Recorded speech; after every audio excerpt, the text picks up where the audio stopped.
ہم اپنے نوجوان بھائیوں کو بھی یہ واقعات سنائیں، یہ بتائیں کہ اصل زندگی مرنے کے بعد کی زندگی اصل زندگی ہوتی ہے، اور جس کو یہ بات سمجھ میں آ جاتی ہے تو وہ پھر دنیا کی کسی طاقت سے ڈرتا نہیں ہے۔ آج ہم دیکھ رہے ہیں نا، ساری دنیا کی طاقتیں، دنیا کا سب سے بڑا سپر پاور جی غزہ میں آ گیا ہے، اور کیا ہو رہا ہے؟ 40 دن ہو گئے، کچھ نہیں بگاڑ سکا ہے، کچھ نہیں بگاڑ سکا ہے۔ حقیقت یہ بظاہر بلڈنگیں ہمیں نظر آ رہی ہیں کہ ہماری بلڈنگیں ٹوٹ گئی ہیں، ہمارے بچوں کو مارا جا رہا ہے۔ دشمن بچے کو کب مارتا ہے؟ جب وہ خود کمزور ہو جاتا ہے، اس وقت وہ بچوں کو مارتا ہے۔ بڑے سے جب طاقت لڑنے کی نہیں رہتی تب بچوں کو مارتا ہے، لیکن ان بچوں کے ایمان کو دیکھیے، ان کے ایمان کتنے مضبوط ہیں۔ ہم پورے اس محلے کا ایمان جمع کر لیں گے تو فلسطین کے ایک 5 سالے بچے کے ایمان کا مقابلہ نہیں۔ ألا بذكر الله تطمئن القلوب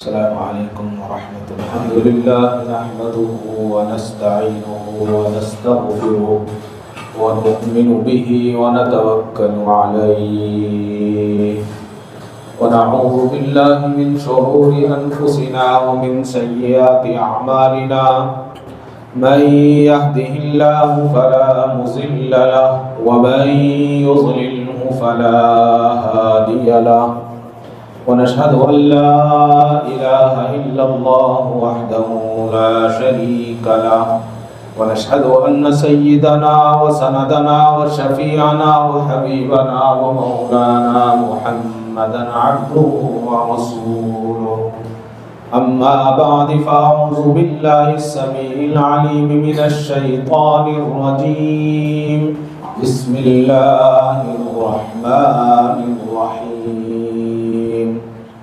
يا أيها الذين آمنوا توبوا إلى الله توبة نصوحا عسى ربكم أن يكفر عنكم سيئاتكم، صدق الله مولانا العظيم وصدق رسوله النبي الكريم، وعلى آله وأصحابه وأزواجه وذرياته وأهل بيته أجمعين، والحمد لله رب العالمين۔ محترم حضرات، قرآن کریم کی سورہ تحریم کی آیت نمبر 8 میں نے آپ کے سامنے تلاوت کی ہے، جس کا ترجمہ ہے، اے ایمان والو تم اللہ کے سامنے سچی اور خالص توبہ کرو، قریب ہے تمہارا رب تمہارے گناہ دور کر دے۔ اس لیے ہر مومن کا ایمان ہے، یقین ہے کہ یہ دنیا دار العمل ہے، یہاں پر عمل کرنے کے لیے ہمیں بھیجا جاتا ہے، اور دنیا کے بعد کی زندگی جو اصل زندگی ہے وہ جزا کی زندگی ہے۔ یہاں جو ہم عمل کریں گے اللہ تبارک و تعالی اس کی جزا ہمیں مرنے کے بعد عطا فرمائیں گے۔ ہم بار بار کہتے بھی ہیں، دیکھتے بھی ہیں، سنتے بھی ہیں، کبھی روزانہ، کبھی ہفتے میں، کبھی مہینے میں، کبھی چند مہینے میں تو کبھی سال میں ہم جنازوں میں جاتے ہیں، قبرستان جاتے ہیں، اور اپنے رشتہ داروں کو، اپنے عزیزوں کو، اپنے قریب رہنے والوں کو منو مٹی کے اندر دفنا کر آ جاتے ہیں۔ اس وقت قبر سے بھی ڈر لگتا ہے، موت سے بھی ڈر لگتا ہے، استحضار بھی ہوتا ہے کہ واقعی ہمیں بھی مرنا ہے، ایک دن ہمیں بھی مٹی میں جانا ہے۔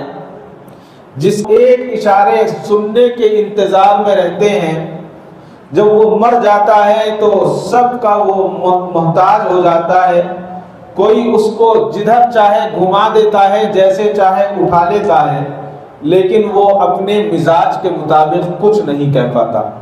بات اصل یہ ہے کہ دنیا کی یہ مختصر سی زندگی اللہ نے عمل کے لیے دی ہے، اور جس نے عمل کر لیا وہ کامیاب ہے، اور جس نے عمل نہیں کیا وہ ناکام ہے۔ اس کی بہت ساری مثالیں ہیں، بہت سارے واقعات ہیں جو احادیث میں ہمیں ملتے ہیں۔ مرنے کے بعد کی زندگی وہ اصل زندگی ہے، یہ زندگی اصل نہیں ہے۔ یہاں میں لاکھ کما لوں، لاکھ کوششیں کر لوں، لاکھ نام بنا لوں، جیسے ہی انتقال ہوگا، انتقال ہوتے ہی سب سے پہلے اس کا نام اس سے چھین لیا جاتا ہے۔ جس کی لاش پڑی ہے اس کا نام اگر فاروق ہے تو کوئی نہیں کہے گا کہ فاروق کہاں ہے، بلکہ یہ کہیں گے کہ میت کہاں ہے۔ سب سے پہلے نام چھین لیا جاتا ہے، اور اس کے بعد جو اس کی چیزیں ہیں سب کی سب چھین لی جاتی ہیں، کوئی چیز اس کے پاس نہیں رہتی۔ تو پھر جب ہمیں دنیا میں معلوم ہے اور ہم دیکھتے ہیں کہ کوئی چیز ہمارے پاس رہنے والی نہیں ہے، تو پھر ہم اس دنیا پر کیوں ناز کرتے ہیں؟ ہم اس دنیا پر کیوں اکڑتے ہیں؟ اس دنیا کے اوپر کیوں فخر کرتے ہیں؟ یہ تو ختم ہونے والی ہے، یہ رہنے والی چیز نہیں ہے۔ اور جس نے اس دنیا کو سمجھ لیا اور دنیا کو سمجھنے کے بعد اللہ کے حکموں پر عمل کیا، وہ ہمیشہ ہمیشہ کامیاب زندگی اس کو مل گئی، اور مرنے کے بعد کی جو زندگی ہے وہ زندگی میں وہ کامیاب ہو گیا۔ ہم سمجھتے ہیں کہ مر گئے، مٹ گئے، ختم ہو گیا، ایسا نہیں ہے۔ اگر ہم تاریخ کو پڑھیں گے، احادیث کی کتاب کو کھنگالیں گے اور پڑھیں گے، سنیں گے، تو پتہ چل جائے گا احادیث میں کہ آخرت کی زندگی جو کامیاب زندگی ہے کتنی کامیاب ہوگی۔ حضرت طلحہ بن عبیدہ فرماتے ہیں کہ میرے پاس ایک جائیداد تھی، زمین تھی، اس زمین کو دیکھنے کے لیے گیا اور میں نے زمین دیکھی، اور جب رات ہو گئی، اندھیرا ہو گیا، تو میں اپنے رشتہ دار عبداللہ کے پاس ٹھہر گیا۔ عبداللہ فرماتے ہیں کہ جب میں ان کے پاس ٹھہر گیا تو ٹھہرنے کے بعد میں نے قبر میں ایسی آواز سنی اور مجھے ایسا محسوس ہوا کہ کوئی قرآن کریم کی تلاوت کر رہا ہے، اور اتنی خوبصورت آواز، اتنی شاندار تلاوت میں نے کبھی زندگی میں نہیں سنی تھی۔ میں نے تلاوت سنی، اور تلاوت سننے کے بعد کہ پھر میں رسول اللہ صلی اللہ علیہ وسلم کی خدمت میں حاضر ہوا، اور میں نے اللہ کے نبی سے عرض کیا، اے اللہ کے نبی، میں نے اتنی اچھی آواز کبھی نہیں سنی تھی، اور پورے واقعے کا میں نے ذکر کیا کہ میں اپنی زمین دیکھنے گیا، وہاں پر میں نے قبر سے قرآن کی تلاوت کی آواز سنی۔ تو اللہ کے نبی نے ارشاد فرمایا، عبداللہ تمہیں معلوم نہیں کہ اللہ اپنے نیک بندوں کی روحوں کو قبض کرتا ہے، اور روحوں کو قبض کرنے کے بعد یاقوت کی قندیلوں میں اس کو لٹکا دیتا ہے۔ قندیل آج ہم لوگ جانتے نہیں ہیں، پہلے مسجدوں کے اندر بھی ایک چھوٹی سی لٹکی رہتی تھی، مسجدوں میں لٹکائی جاتی تھی، قندیلیں جس کو کہتے تھے، کانچ کے آتے تھے، لوہے کے آتے تھے، تانبے کے آتے تھے، اس کے اندر لائٹ یا روشنی کا انتظام ہوتا تھا۔ تو اللہ کے نبی نے فرمایا، عبداللہ تمہیں معلوم نہیں ہے کہ اللہ تعالیٰ روح کو قبض کرنے کے بعد یاقوت کی قندیلوں میں لٹکا دیتا ہے، جب رات ہوتی ہے تو ان کی روحیں ان کی قبروں میں لوٹا دی جاتی ہیں۔ اللہ اکبر! معلوم ہوا کہ مرنے کے بعد جو زندگی ہم سوچتے ہیں مر گئے تو ختم ہو گئے، یہ نہیں، مرنے کے بعد اصل زندگی شروع ہوتی ہے مومن۔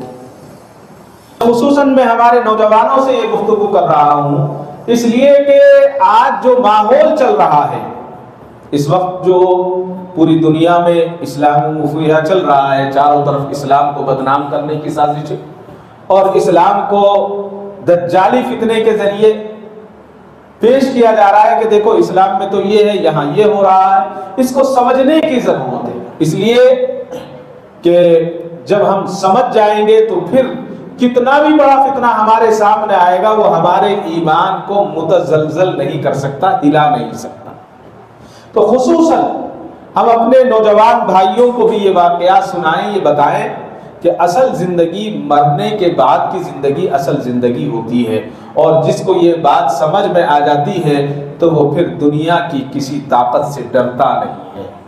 آج ہم دیکھ رہے ہیں نا، ساری دنیا کی طاقتیں، دنیا کا سب سے بڑا سپر پاور جی غزہ میں آ گیا ہے، اور کیا ہو رہا ہے؟ 40 دن ہو گئے، کچھ نہیں بگاڑ سکا ہے، کچھ نہیں بگاڑ سکا ہے۔ حقیقت یہ ہے، بظاہر بلڈنگیں ہمیں نظر آ رہی ہیں کہ ہماری بلڈنگیں ٹوٹ گئی ہیں، ہمارے بچوں کو مارا جا رہا ہے، دشمن بچے کو کب مارتا ہے؟ جب وہ خود کمزور ہو جاتا ہے، اس وقت وہ بچوں کو مارتا ہے۔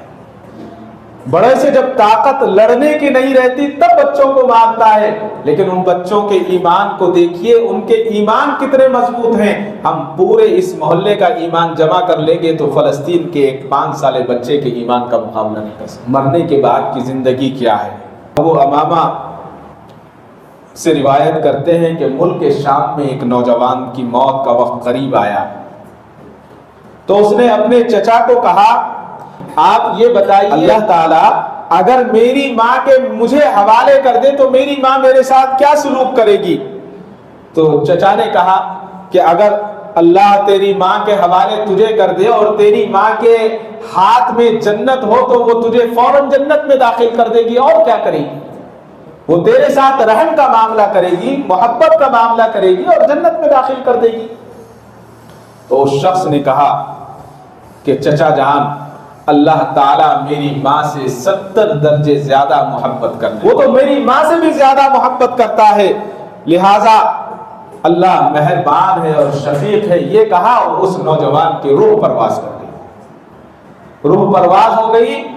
پرواز ہونے کے بعد اس کے چچا کہتے ہیں کہ تجہیز و تکفین کے لیے نہلا دھلا کر کفنا کر اس کو قبرستان میں لے گیا، اور قبرستان میں لے جانے کے بعد اس کو قبر میں اتارا۔ قبر میں اتارنے کے بعد اس کی اینٹیں لگائی۔ ہمارے یہاں تو ایک پتھر کھڑا کر دیتے ہیں بغلی قبر کا، اس لیے کہ پتھر مٹی جو ہے ہمارے یہاں کی، ساؤتھ انڈیا کی مٹی جو ہے پتھریلی مٹی ہے، یہاں قبر جو ہے بغلی قبر نہیں بنتی۔ یہ بھی ہمیں بتانا چاہیے بغلی قبر کیسی ہوتی ہے، ایک سنت ہے، لیکن یہاں بغلی قبر نہیں ہوتی۔ جہاں پر چکنی مٹی بنا ہوتی ہے وہاں پر بغلی قبر بنائی جاتی ہے۔ مردے کو ایسے لٹا کر یہاں پر اینٹ لگا دی جاتی ہے، کچی اینٹیں مٹی کی، جیسے مدینے میں بہت سارے احباب نے دیکھا ہوگا جنت البقیع کے اندر۔ اس کو قبر کے اندر لٹایا اور مٹی کی اینٹیں لگائی۔ فرماتے ہیں اس کے چچا نے کہا کہ اچانک ایک اینٹ گر گئی، ابھی مردے کو لٹایا ہے، مٹی بند نہیں کی ہے کہ اینٹ گر گئی، تو اینٹ گرتے ہی یہ ڈر کے پیچھے ہٹے۔ لوگوں نے کہا کہ کیا ہوا؟ تو اس کے چچا کہتے ہیں کہ میں گھبرا گیا دیکھ کر، میں نے دیکھا کہ میرے بھتیجے کی قبر نور سے بھر گئی ہے۔ اللہ اکبر۔ کہا کہ قبر نور سے بھر گئی ہے اور جہاں تک میری نظر جا رہی ہے وہاں تک قبر گشادہ ہو گئی ہے، اتنی بڑی ہو گئی۔ معلوم یہ ہوا ایک مومن کا ایمان جتنا مضبوط ہوتا ہے اس کے ایمان کے مطابق اللہ تعالیٰ اس کے ساتھ معاملہ فرماتے ہیں۔ اس نوجوان نے کہا کہ اللہ تو میری ماں سے زیادہ مجھے محبت کرنے والا ہے، تو اللہ تعالیٰ نے وہی محبت کا معاملہ فرمایا اور ابھی قبر بند بھی نہیں ہوئی، اس کی قبر کو نور سے بھر دیا۔ یہی ہے شہادت کی زندگی، مرنے کے بعد جو زندگی ہے کامیاب زندگی۔ لیکن شہید کی زندگی، شہید مرنے کے بعد بھی اس کو رزق دیا جاتا ہے، وہ مرتا نہیں ہے۔ حضرت عبداللہ بن عبیدہ انصاری رضی اللہ تعالیٰ عنہ سے روایت ہے، فرماتے ہیں کہ مسلمہ کذاب نے جب کئی مسلمانوں کو شہید کر دیا تو ان میں ایک شہید ثابت بن قیس بن شماس رضی اللہ تعالیٰ عنہ تھے۔ ثابت بن قیس کا بظاہر انتقال ہو گیا، ان کو شہادت مل گئی، تو شہادت کے بعد انہوں نے بولنا شروع کیا، کلام کیا انہوں نے۔ مرنے کے بعد کون بولتا ہے؟ لیکن انہوں نے کہا کہ محمد الرسول اللہ صلی اللہ علیہ وسلم اللہ تعالیٰ کے سچے رسول ہیں۔ کون کہتے ہیں؟ حضرت ثابت بن قیس رضی اللہ تعالیٰ فرماتے ہیں، اور فرماتے ہیں کہ ابو بکر صدیق ہیں، سچے ہیں، پھر فرماتے ہیں کہ عمر شہید ہیں، اور پھر کہتے ہیں کہ عثمان امین ہے اور رحیم ہے رضی اللہ تعالیٰ عنہ اجمعین۔ اور ہم نے ان کو دیکھا، دیکھنے والے بتاتے ہیں کہ ہم نے ثابت بن قیس شہید رضی اللہ تعالیٰ عنہ کو دیکھا کہ وہ مردہ ہو چکے، مردہ تھے لیکن پھر بھی بول رہے ہیں، بات کر رہے ہیں۔ معلوم یہ ہوا کہ شہید مرتا نہیں ہے، اللہ تعالیٰ نے دنیا کے اندر بھی دکھایا کہ شہید مرتا نہیں ہے، شہید زندہ رہتا ہے، اسی لیے تو اللہ تعالیٰ اس کو رزق عطا فرماتے ہیں۔ ایک شہید کے تعلق سے حضرت عبدالعزیز بن عبداللہ ابن ابی سلمہ کہتے ہیں، وہ فرماتے ہیں کہ ملک شام میں ایک شخص اپنی بیوی کے ساتھ اپنے کھیت کھلیان کی دیکھ بھال کر رہا تھا، زراعت کر رہا تھا۔ اس کا بیٹا کچھ سال پہلے شہید ہو چکا تھا۔ اچانک اس شخص نے دیکھا کہ ایک گھوڑے پر ایک سوار آ رہا ہے۔ اس نے اپنی بیوی سے کہا کہ ارے دیکھو تمہارا بیٹا گھوڑے پر آ رہا ہے۔ بیوی نے کہا یہ کیا بات کرتے ہو، ہمارا بیٹا تو شہید ہو گیا ہے، یہ شیطانی وسوسہ ہے، ہمارا بیٹا شہید ہوئے اسے مدت گزر چکی ہے، آج وہ کہاں سے آ جائے گا، تم اپنا کام کرو اور تمہارے ذہن میں جو یہ وسوسہ آ رہا ہے، یہ خامخواہ کا خیال آ رہا ہے، اس کو جھٹک دو اور اللہ سے استغفار کرو، اللہ سے توبہ کرو، ہمارا بیٹا تو شہید ہو گیا ہے۔ اس شخص نے پھر نظر دوڑائی اور پھر کہا کہ نہیں، میرا بیٹا آ رہا ہے، میری نظر دھوکہ نہیں کھا رہی ہے، تم دیکھو تو صحیح۔ اس کی بیوی نے دیکھا، کہا کہ واقعی یہ تو ہمارا بیٹا لگ رہا ہے جو گھوڑے پر آ رہا ہے۔ اتنے میں گھوڑ سوار قریب آ گیا اور قریب آنے کے بعد بیوی نے دیکھا اور شوہر نے دیکھا کہ واقعی ان کا بیٹا ہے، تو انہوں نے سلام کیا۔ ماں نے اور باپ نے سلام کا جواب دیا اور کہا کہ واقعی یہ تو ہمارا بیٹا ہے، کہ بیٹے تم تو شہید ہو رہے تھے، تم کیسے آئے ہو؟ تو بیٹے نے کہا کہ اماں جان، بے شک میں شہید ہو گیا تھا، لیکن آج اس وقت حضرت عمر بن عبدالعزیز رحمۃ اللہ علیہ کی وفات ہوئی ہے، شہدائے کرام نے اللہ سے ان کے جنازے میں شریک ہونے کی درخواست اور اجازت کی تھی، تو اللہ تعالیٰ نے انہیں اجازت دے دی۔ ایک کتاب ہے موت کا جھٹکا، اس کے اندر یہ واقعہ لکھا ہے۔ اس لڑکے نے کہا کہ اماں جان، عمر بن عبدالعزیز کا آج انتقال ہوا ہے، تو شہداء نے اللہ سے اجازت مانگی، تو میں نے بھی اجازت مانگی اور میں نے ایکسٹرا اجازت مانگی۔ میں نے کہا کہ میں اپنی ماں کو اور اپنے باپ کو سلام کرنا چاہتا ہوں، مجھے اس کی بھی اجازت دی جائے، تو اللہ تعالیٰ نے مجھے اس کی بھی اجازت دے دی، لہٰذا میں آپ کے پاس آیا ہوں، آپ سے سلام کرنے کے لیے آیا ہوں اور آپ کی خدمت میں آیا ہوں کہ ماں باپ کے حق میں دعا کی، اور دعا کرنے کے بعد وہ لڑکا رخصت ہو گیا۔ اب وہ زمانہ ٹی وی کا، انٹرنیٹ کا، موبائل کا زمانہ نہیں تھا نا۔ اب عمر بن عبدالعزیز کہاں تھے، کسے پتا تھا؟ تو ان لوگوں نے اس بات کی تحقیق کی کہ یہ پتہ لگایا جائے کیا عمر بن عبدالعزیز کا واقعی انتقال ہوا ہے یا ہم خواب دیکھ رہے ہیں، تو معلوم ہوا کہ اسی دن حضرت عمر بن عبدالعزیز کا انتقال ہوا۔ بہت سارے لوگ اس پر بحث کرتے ہیں، سب بحث کی ضرورت نہیں ہے، کون کس کو کیا کس کا معاملہ ہے، لیکن یہاں تو بالکل معاملہ صاف ہو گیا ہے۔ ہم ایک طرف یہ بھی کہتے ہیں کہ شہید زندہ ہوتا ہے اور پھر اس کو مانیں بھی نہ، یہ کیسے ہو سکتا ہے؟ اپنا اپنا ایمان۔ بہت سارے واقعات ہمیں ملتے ہیں۔ حضرت قاسم بن عثمان رحمۃ اللہ علیہ فرماتے ہیں کہ میں کعبہ شریف کا طواف کر رہا تھا، تو میں نے دیکھا ایک شخص کو، اور وہ ایک عجیب دعا کر رہا ہے، اور صرف وہ یہ دعا کرتا ہے کہ الہی محتاجوں کی حاجت آپ نے پوری کر دی، میری حاجت پوری نہیں ہوئی۔ میں بار بار اس سے یہ سنتا رہا۔ حضرت قاسم کہتے ہیں کہ میں قریب کو گیا اور میں نے کہا کہ تم یہ کیا دعا کرتے ہو، صرف ایک ہی دعا کرتے ہو، کوئی اور دعا نہیں کر رہے؟ تو اس نے کہا کہ اگر تمہیں اس دعا کے بارے میں معلوم کرنا ہے تو ذرا باہر آؤ، تمہیں بتاتا ہوں۔ اس کے بارے میں ایک عجیب واقعہ ہے، وہ تمہیں بتاؤں گا تو پتہ چلے گا۔ تو وہ سائیڈ میں لے کر گئے اور کہا کہ واقعہ کچھ ایسا ہے کہ ہم 7 ساتھی تھے، مختلف شہروں سے تھے، مختلف جگہوں سے تھے، اور ہم سفر کر رہے تھے۔ سفر کرتے کرتے ہم نے اللہ تعالیٰ کی راہ میں دشمنوں سے جنگ کی اور سب گرفتار ہو گئے۔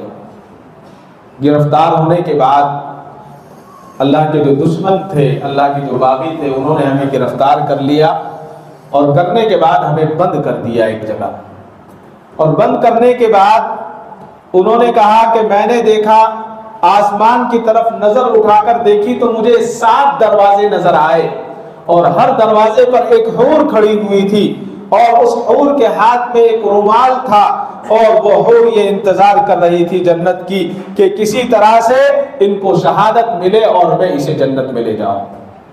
ہمارے ایک ساتھی کو نکالا گیا، اور نکال کر دشمنوں نے ان کی گردن قلم کر دی، اور جیسے ہی گردن قلم کی، پھر میں نے آسمان کی طرف دیکھا تو دیکھتا کیا ہوں کہ جنت سے ایک حور زمین پر اترتی ہے اور اس کو لے کر جنت کی طرف چلی جاتی ہے۔ پھر دوسرے کو شہادت ملی، تیسرے کو شہادت ملی، چوتھے کو شہادت ملی، 5ویں کو شہادت ملی، 6 کو شہادت ملی، سب کو شہادت ملتی گئی، اور اسی طرح سے جنت سے حور اترتی ہے اور اس کو لے کر چلی جاتی ہے۔ جب 7ویں کا میرا نمبر آیا، وہ کہتا ہے کہ مجھے روک دیا گیا، اور میرے کچھ جو دشمن تھے انہوں نے مجھے خرید لیا، انہوں نے خرید لیا اور میں رک گیا، میری شہادت نہیں ہوئی۔ کہتا ہے وہ جو ایک آخری دروازہ کھلا ہوا تھا، وہاں سے آواز آئی، اے بد نصیب انسان، تجھ میں کیا کمی رہ گئی تھی کہ تو اس شہادت سے محروم رہ گیا؟ اور یہ کہنے کے بعد اس نے دروازہ بند کر دیا۔ قاسم بن عثمان فرماتے ہیں کہ اس شخص نے آہ بھری اور کہا کہ بھائی، میں اپنی محرومی اور ناکامی پر حسرت کرتا ہوں، میرے 6 ساتھی اپنے مراد کو پہنچ گئے، وہ شہید ہو گئے، اور میں نامراد رہ گیا۔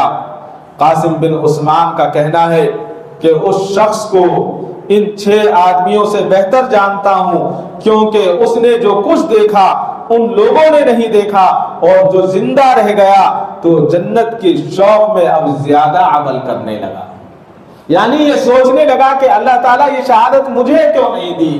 اس لیے کہ اس نے دیکھ لیا تھا، اور دیکھنے کے بعد وہ شہادت کی جستجو میں لگ گیا، اور شہادت کو اس نے اتنے قریب سے دیکھا کہ ہر وقت شہادت کی دعا کیا کرتا تھا۔ آج تو ہم شہادت سے دور بھاگتے ہیں۔ کسی نے ابھی کہیں لکھا تھا سوشل میڈیا پر، ہم دعا تو یہ کرتے ہیں کہ ہمارا انتقال مدینے میں ہو، تدفین ہماری جنت البقیع میں ہو، لیکن محلے کی مسجد میں بھی ہمیں جانے کی توفیق نہیں۔ ارمان تو بہت بڑے بڑے ہیں ہمارے، شہید کیا ہوتا ہے؟ حضرت ابن عباس رضی اللہ تعالیٰ عنہ سے مروی ہے، فرماتے ہیں کہ رسول اکرم صلی اللہ علیہ وسلم نے ایک دن ارشاد فرمایا کہ میں آج کی رات جنت میں داخل ہوا تو میں نے وہاں دیکھا کہ جعفر فرشتوں کے ساتھ اڑتے پھر رہے ہیں۔ حضرت جعفر اور حضرت حمزہ کے تعلق سے فرمایا کہ میں دیکھ رہا ہوں کہ حضرت جعفر اور حضرت حمزہ اڑتے پھر رہے ہیں، اور حضرت حمزہ کو دیکھا کہ ایک تخت پر تکیہ لگائے ہوئے آرام کر رہے ہیں۔ اللہ اکبر۔ مطاف بن خالد فرماتے ہیں کہ میری خالہ مجھ سے بیان کرتی ہے کہ ایک دن شہداء کی قبر کی طرف گئی، میں اس سے پہلے بھی جایا کرتی تھی۔ شہداء احد جو ہیں، جو حضرات مدینہ تشریف لے گئے ہیں، احد پہاڑ کے نیچے کے حصے میں شہداء احد کی قبریں ہیں، انہوں نے دیکھا ہے۔ حضرت امیر حمزہ کا صرف ایک واقعہ نہیں ہے یہ تو حضور کے زمانے کی بات بتا رہا ہوں، ابھی حال ہی میں واقعہ حضرت حمزہ کی قبر کا سامنے پیش آیا۔ شہید تھے، شہیدوں کے سردار ہیں۔ حضرت حمزہ کے تعلق سے فرماتی ہیں، حضرت مطاف بن خالد رضی اللہ تعالیٰ عنہ فرماتے ہیں کہ ان کی خالہ جو ہے حضرت حمزہ کے مزار پر تشریف لے گئی، اور جانے کے بعد وہ ہمیشہ جاتی اور جا کر وہاں پر سلام کیا کرتی اور نماز پڑھا کرتی۔ تو ایک بار جب گئی تو انہوں نے دیکھا کہ اس وادی میں کوئی دوسرا شخص نہیں ہے کہ میں پکاروں اور وہاں سے جواب آئے، دور دور تک کوئی نہیں تھا۔ فرماتی ہیں کہ جب میں نماز سے فارغ ہوئی میں حضرت حمزہ کے قبر پر گئی اور جا کر سلام کیا۔ جب حضرت حمزہ کے قبر پر گئی اور سلام کیا تو میرے سلام کا جواب آیا، اور میں نے خوب اچھی طرح سے سنا کہ زمین کے اندر سے آواز آ رہی، اور وہ فرماتی ہیں کہ مجھے اچھی طرح سے علم تھا، اور میں جانتی ہوں کہ مجھے کس نے پیدا کیا، اور میں یہ بھی جانتی ہوں کہ دن ہے یا رات ہے، یعنی پورے ہوش و حواس میں تھی۔ اور وہ کہتی ہیں کہ میں نے اس آواز کو پہچان لیا اور میرے رونگٹے کھڑے ہو گئے. یہ آواز حضرت امیر حمزہ رضی اللہ تعالیٰ عنہ کی قبر سے آواز آ رہی تھی. انہوں نے سلام کیا. حضرت امیر حمزہ رضی اللہ تعالیٰ عنہ نے جواب دیا اور ان صحابیہ رسول صلی اللہ علیہ وسلم نے جواب کو سنا. معلوم ہوا کہ جنگوں میں شہید ہونے والے کبھی مرتے نہیں ہیں, وہ ہمیشہ زندہ رہتے ہیں. اور جنگ کرنا, دشمنوں سے اسلام کے خاطر جنگ کرنا, اپنے حق کے خاطر لڑنا, یہ ناجائز نہیں ہے. اپنے حق کے لیے لڑنا چاہیے اور لڑنا چاہیے. اس کی تعلیم دی گئی اور اس کے اصول بتائے گئے. گزشتہ جمعہ آپ نے سنا کہ اللہ کے نبی نے یہودیوں کا بائیکاٹ کیا. کیسے کیا اور ان کو کیسے زور کیا؟ آج وہی پھر دور واپس آ گیا ہے. آپ سوچتے ہوں گے کہ ہر جمعہ یہی, ہر جمعہ یہی. اس لیے کہ ہمارے خون کے اندر یہودیت دوڑ رہی ہے. یہ بات بہت سخت جملہ ہے. اس لیے کہ ان کے سامانوں کو کھا کھا کر, ان کی چیزوں کو کھا کھا کر ہر چیز ان کی اچھی لگتی ہے, ہمیں اپنی چیز اچھی نہیں لگتی. انہوں نے عرب کے ایک بڑے حصے کو اپنا غلام بنا لیا ہے آج. اس لیے کہ ان کا حرام حلال جو بھی ہے سب کھلایا, کھلا کر ان کا ایمان اتنا مردہ ہو چکا ہے. آج ان کو اس بات کی تمیز نہیں ہے کہ ہمیں کیا کرنا چاہیے. پتہ ہی نہیں ہے ہمیں کیا کرنا چاہیے. جب آدمی کسی نشے کا عادی ہو جاتا ہے تو وہ نشہ اس کو نشہ نہیں رہتا بلکہ وہ سرور بن جاتا ہے. وہ زہر نہیں رہتا بلکہ اس کو آرام کرنے کا یہ چیز بن جاتا ہے. یہی نشہ میری اور آپ کی رگوں میں گھوم رہا ہے. اللہ کے نبی نے یہودیوں کے لیے جو کیا اس کی تفصیل ہم نے گزشتہ جمعہ سنی. ایک واقعہ ہم نے بارہا سنا ہے کہ 3 صحابی رسول صلی اللہ علیہ وسلم کا اللہ کے نبی نے بائیکاٹ کیا تھا. اور کس لیے بائیکاٹ کیا تھا؟ 3 صحابی کون تھے؟ کوئی عام صحابی نہیں تھے. حضرت کعب بن مالک رضی اللہ تعالی, حضرت ہلال بن امیہ رضی اللہ تعالی, حضرت ہلال بن امیہ رضی اللہ تعالی, حضرت مرارہ بن ربیع رضی اللہ تعالی. یہ 3 صحابی رسول. جب غزوہ تبوک کا اعلان ہوا اور اللہ کے نبی نے فرمایا کہ غزوہ تبوک میں جانا ہے, اللہ کے نبی کا ایک معاملہ تھا کہ جب کسی جنگ میں جانا ہوتا تو مکمل تفصیل نہیں دیا کرتے تھے. فرمایا کرتے تھے کہ فلاں جگہ جنگ میں جانا ہے, بس اتنا ختم. یہ نہیں ہے کہ فلاں سے لڑنا ہے, فلاں سے لڑنا ہے.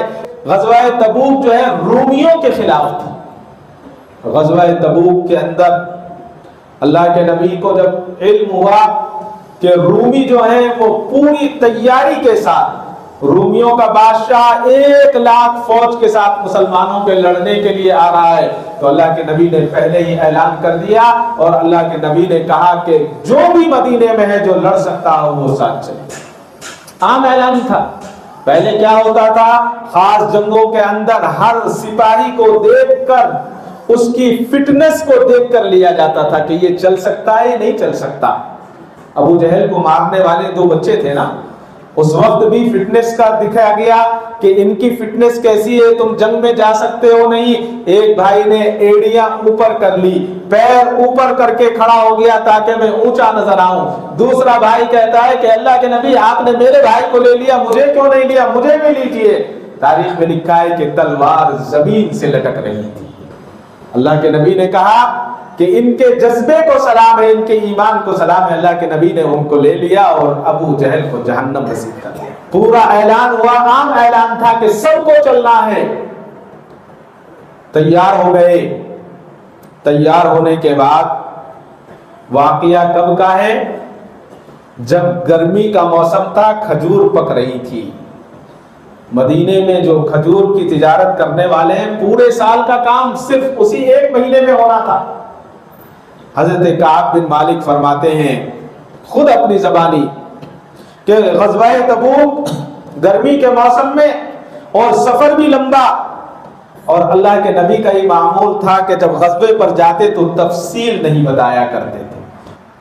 اب 1 مہینے کا سفر جانے کا، 1 مہینے کا سفر آنے کا۔ جب سب چلنے لگے، حضرت کعب بن مالک کہتے ہیں کہ میں نے 2 سواری خرید رکھی تھی غزوے کے لیے، لیکن سستی تھی، کاہلی تھی، سوچا کہ سواری بھی اچھا ہے، آرام سے سفر کر سکتا ہوں، کل چلوں گا، کچھ سامان خرید لوں گا راستے کے لیے، کل چلوں گا۔ دوسرا دن آیا کہ نہیں، ابھی تو سواری اچھی ہے، آرام سے میں جا کر اللہ کے نبی کے قافلے سے مل جاؤں گا، کل چلوں گا۔ شیطان کراتا ہے نا کہ آج نماز نہیں پڑھیں گے، کل سے پڑھیں گے، کل کبھی نہیں آتی، پھر بولتا ہے کل پڑھیں گے، کل میں ہی چلتا رہے گا، کل میں جو ہے ساری کل ختم ہو جاتی ہے۔ تو حضرت کعب بن مالک کہتے ہیں کہ 1 دن گزرا، 2 دن گزرا، 3 دن گزرے، ہفتہ گزر گیا، اب یقین ہو گیا کہ میں پہنچ نہیں سکوں گا، رہ گئے، خاموش رہ گئے۔ سارا مدینہ چلا گیا، صرف جو بوڑھے آدمی تھے وہ نہیں گئے، اور 80 آدمی ایسے تھے جو منافق تھے، جو سامنے تو کلمہ بھی پڑھتے تھے، اللہ کے نبی کو نبی بھی مانتے تھے، سب مانتے تھے، لیکن اسلام کو مانتے نہیں تھے، یہودیوں سے ملے ہوئے تھے، مشرکین سے ملے ہوئے تھے۔ 80 رہ گئے اور 3 مسلمان رہ گئے، جن کا ابھی میں نے نام بتایا۔ اب حضرت کعب بن مالک کہتے ہیں کہ سب چلے گئے، مجھے مدینے کے اندر رہتے ہوئے شرم آنے لگی کہ سارا مدینہ خالی ہو گیا، رومیوں سے لڑنے کے لیے چلا گیا، میں کیا کر رہا ہوں؟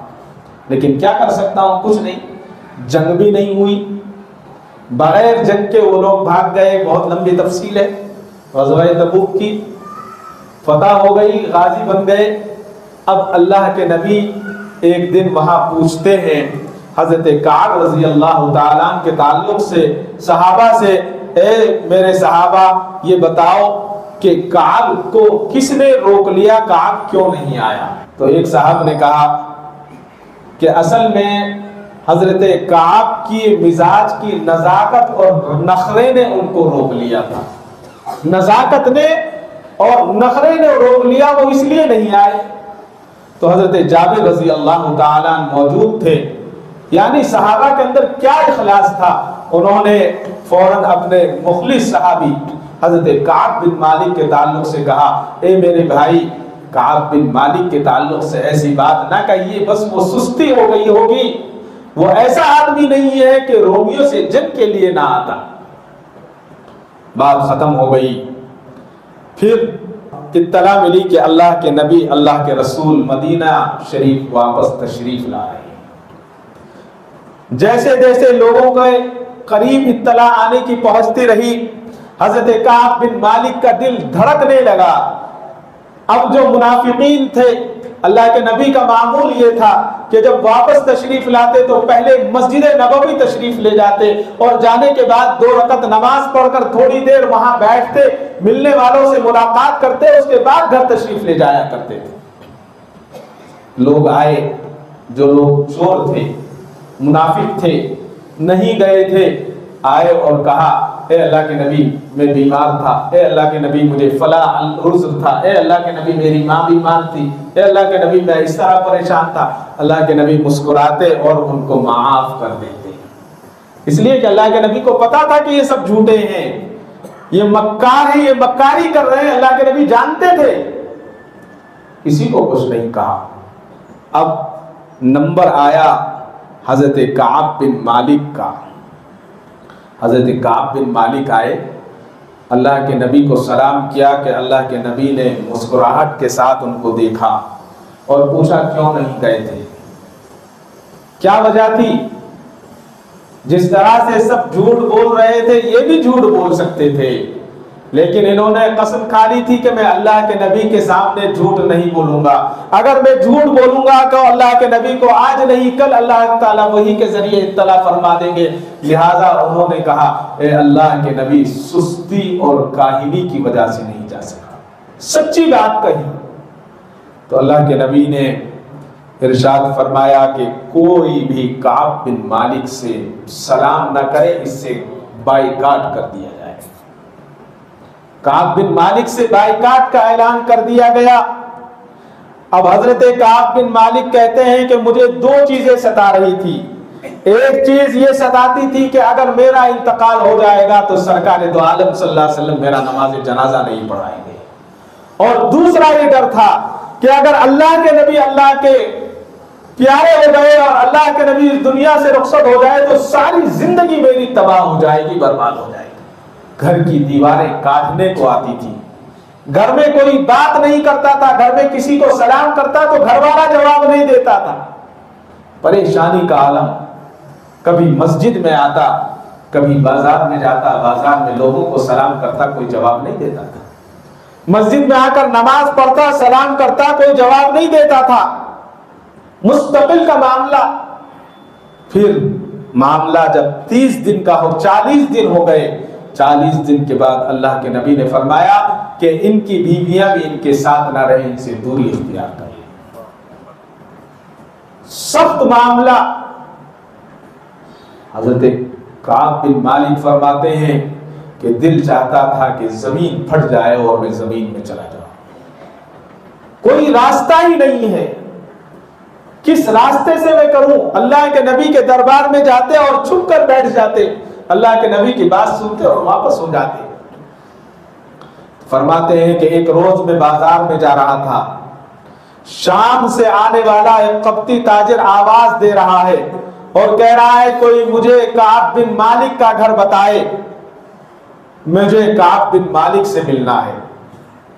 اب سب نے تو بائیکاٹ کیا تھا نا، تو ایک شخص نے اشارے سے کہا کہ کعب بن مالک وہ جا رہا ہے، اسے دیکھ لو۔ بتایا نہیں کہ زبان سے کچھ نہیں کہا، وہ ہے کعب بن مالک۔ تو وہ شخص آیا اور اس نے آ کر ایک اپنے جھولے سے خط نکالا اور خط حضرت کعب بن مالک رضی اللہ تعالیٰ عنہ کو دیا۔ تو حضرت کعب بن مالک نے وہ خط دیکھا تو اس خط میں لکھا تھا کہ ہمیں معلوم ہوا ہے کہ تمہارے سردار کی طرف سے تمہیں ذلت کا سامنا اور توہین کا سامنا کرنا پڑ رہا ہے، تم ایک عظیم شخص ہو اور تم ایسے سلوک کے مستحق نہیں ہو، اس لیے میں تمہیں دعوت دیتا ہوں تم ہمارے پاس آ جاؤ اور ہماری سیاسی زندگی میں تمہیں ہم پناہ دیں گے اور تمہیں عزت دیں گے، تمہارا اکرام کریں گے۔ تو حضرت کعب بن مالک فرماتے ہیں کہ میں نے خط پڑھ کر آسمان کی طرف دیکھا اور آسمان کی طرف دیکھ کر ایک دل سے آواز نکلی، اے اللہ، کیا اب یہ امتحان باقی رہ گیا تھا کہ اللہ کے نبی کے دشمن مجھے اپنے یہاں بلائے اور کہیں کہ تم میری سیاسی پناہ میں آ جاؤ؟ کیا یہ اور امتحان باقی رہ گیا تھا؟ یہ بھی امتحان کی کیا ضرورت تھی؟ میرے اندر اتنی طاقت نہیں ہے کہ میں امتحان دوں۔ اس شخص سے کہا کہ آؤ میرے ساتھ چلو، اس کو ساتھ میں لیا۔ کعب بن مالک رضی اللہ تعالیٰ عنہ ساتھ میں لے کر آگے گئے اور ایسی جگہ پر گئے جہاں تندور پر روٹیاں پکتی تھی اور تندور جل رہا تھا۔ حضرت کعب بن مالک وہاں پہنچے اور پہنچنے کے بعد وہ خط لیا، خط کو پھاڑا اور خط کو پھاڑ کر تندور میں پھینکا انگار کے اندر اور کہا کہ اپنے بادشاہ سے جا کر کہہ دینا کہ اس کا جواب یہی ہے۔ یہ تھا ایمان۔ حضرت کعب بن مالک گھر میں بیویوں سے الگ کرنے کا حکم مل گیا۔ ایک شخص آیا، اس کی بیوی نے کہا کہ میرا شوہر تو بوڑھا ہے، اس کو کوئی روٹی پکا کر بھی نہیں دے سکتا، اس کو کون روٹی پکا کر دے گا؟ تو اللہ کے نبی نے فرمایا ٹھیک ہے، گھر میں رکھو، روٹی پکا کر دو، لیکن اس سے دور رہنا۔ حضرت کعب بن مالک کہتے ہیں میرے دل میں بھی خیال آیا کہ میں بھی جا کر اجازت لے لوں۔ پھر سوچا کہ کیسے جاؤں گا اللہ کے نبی کی خدمت میں، کیسے کس منہ سے جاؤں؟ ہمت نہیں ہوئی۔ اپنے بیوی سے کہا کہ تم مائکے چلی جاؤ، جب تک اللہ کے نبی اجازت نہیں دیتے مت آنا۔ وہ اپنے ماں باپ کے گھر چلی گئی۔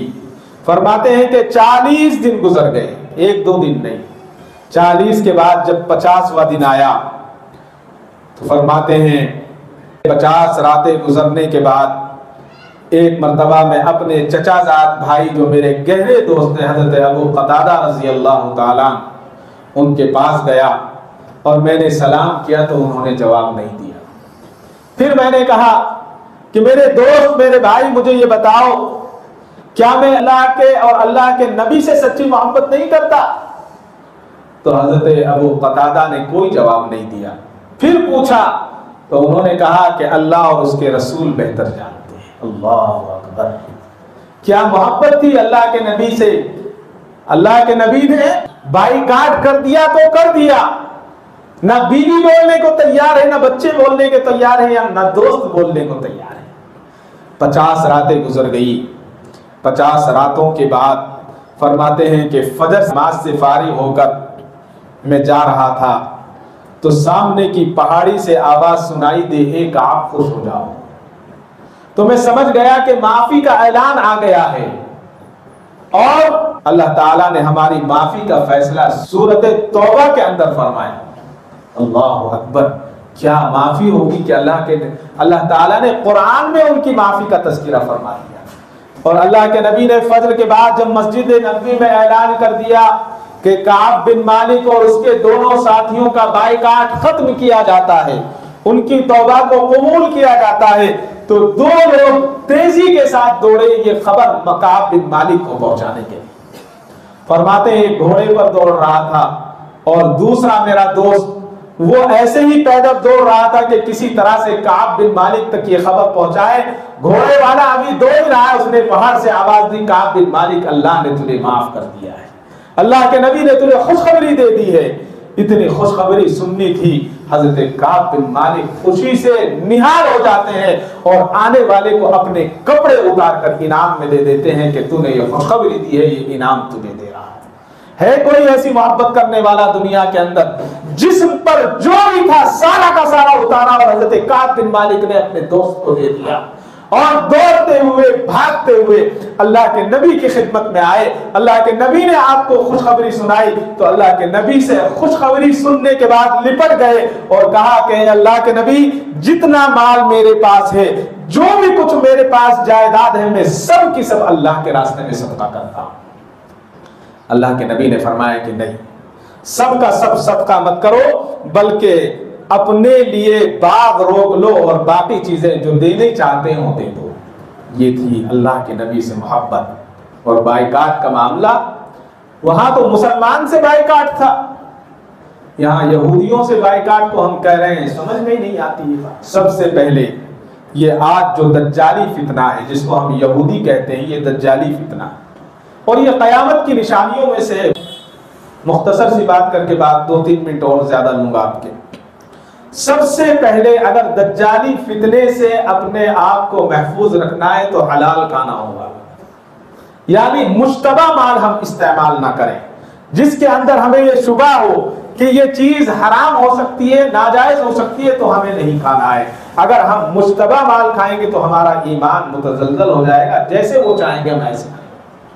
اور دوسری چیز، اپنے بچوں کو فزیکل فٹنس ان کی اچھی رکھنی ہوگی. اگر ہمارے بچوں کی فٹنس صحیح نہیں ہے، جسم کمزور ہے، تو دماغ سب سے پہلے کمزور ہوگا. اور اگر جسم کمزور نہیں ہے، جسم مضبوط ہے، تو دماغ مضبوط ہوگا. اور جب دماغ مضبوط ہوگا تو صحیح فیصلہ لینے کا ان کے اندر ہمت ہوگی اور وہ صحیح فیصلہ لیں گے. جب تک فزیکل فٹنس ہماری صحیح نہیں ہوگی ہم کچھ نہیں کر سکتے. اس کے تعلق سے انشاءاللہ آئندہ جمعہ اللہ نے موقع دیا تو کچھ باتیں عرض کی جائیں گی. تو عرض یہی ہے کہ آج جو ہے اللہ کا شکر ہے، اللہ تعالی ہمیں مضبوط کر رہا ہے. فلسطین جیت رہا ہے، حماس غزہ جیت رہا ہے، ہار نہیں رہا ہے. لہذا ہم جو یہاں سے ساتھ دے رہے ہیں اس ساتھ کو ہمیں دینا ہے اور زیادہ دینا ہے.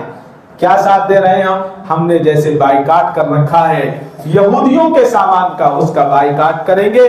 ہندوستان کا سامان خریدیں گے، اپنے ملک کا سامان خریدیں گے، یا وہ سامان خریدیں گے جو سامان ہمارے غزہ کے بچوں کو مارتا نہیں ہے، ہمارے غزہ کے بچوں کو نقصان نہیں پہنچاتا ہے. اللہ تعالیٰ مجھے اور آپ کو کہنے سننے سے زیادہ عمل صالح کی توفیق عطا فرمائے. وآخر دعوانا الحمدللہ. کعبے پہ پڑی جب پہلی نظر، کیا چیز ہے دنیا بھول گیا، کیا چیز ہے دنیا بھول گیا.